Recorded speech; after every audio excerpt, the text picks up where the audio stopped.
আসসালামু আলাইকুম। ওয়ালাইকুম সালাম। হুজুর, আপনার কাছ থেকে একটা জিনিস জানতে চাইছিলাম। কি বিষয় বলেন? আসলেও আজকে সকালবেলা আমার বাসায় একটা মুরগি নিয়ে আসছিলাম।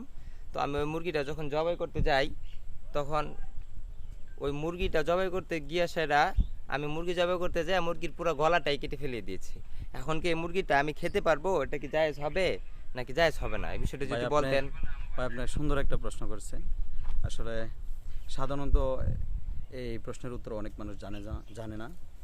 অনেকেই বিভ্রান্তির মাঝে পড়ে যায়, অনেক ডিপ পেশার মাঝে পড়ে যায় যে আসলে আমি জবাই করেছি মুরগির এ, গর্দান ফেলে দিয়েছি, একবারে কাল্লা আলাদা করে ফেলেছি। এখন এটা খাওয়া যাবে কি যাবে না এটা নিয়ে অনেকে অনেক চিন্তার মাঝে পড়ে যায়। জি জি। আসলে মূল মাসলা হলো সেটা খাওয়া যাবে।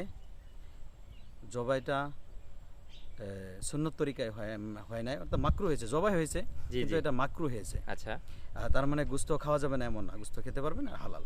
তাহলে আমরা গোশতটা খেতে পারবো? অবশ্যই খেতে মানে পারবেন। ভুলবশত যদি এমন হয়ে যায় তাহলে হ্যাঁ, সেটা জায়েজ হবে। অবশ্যই। আর যদি আমরা কেউ তার ইচ্ছা মানে করে এমন তার করি। মানে এটা না যে অনেকে মনে করে যে যারা সনাতন ধর্মীয় অবলম্বী আছে তারা যেরকম পাটা বলি দেয় যে ওরকম হয়ে গেছে, আসলে তা না, এটা তো ভুল ক্রমে হয়ে গেছে যে না, তারা কল্লা গর্দান থেকে সরে গেছে, আলাদা জি জি। হয়ে গেছে।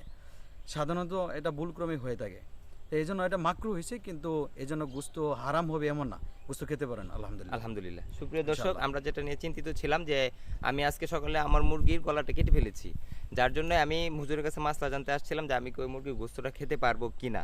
যাই হোক, আলহামদুলিল্লাহ আপনারা শুনতে পেরেছেন এবং হুজুরের মুখ থেকে শুনলেন যে আমরা এই মুরগির গোস্তটা খেতে পারবো, সেটা আমাদের জন্য জায়েজ। যদি এরকম কোনো কিছু আপনাদের তথ্যের প্রয়োজন পড়ে বা কোনো মাসলা জানার ইচ্ছে হয়, অবশ্যই আমার এই ভিডিওর কমেন্ট বক্সে জানাবেন। আমি আশা করব হুজুরের কাছ থেকে আপনাদের যতটুকু সমস্যার সমাধান করতে পারি অতটুকু সমস্যার সমাধান করার জন্য চেষ্টা করব। সকলে লাইক করবেন, কমেন্ট করবেন এবং ভিডিওটা বেশি বেশি শেয়ার করে আমাদের অন্যান্য মুসলমান ভাইদেরকে দেখার জন্য সুযোগ করে দিবেন। আসসালামু আলাইকুম।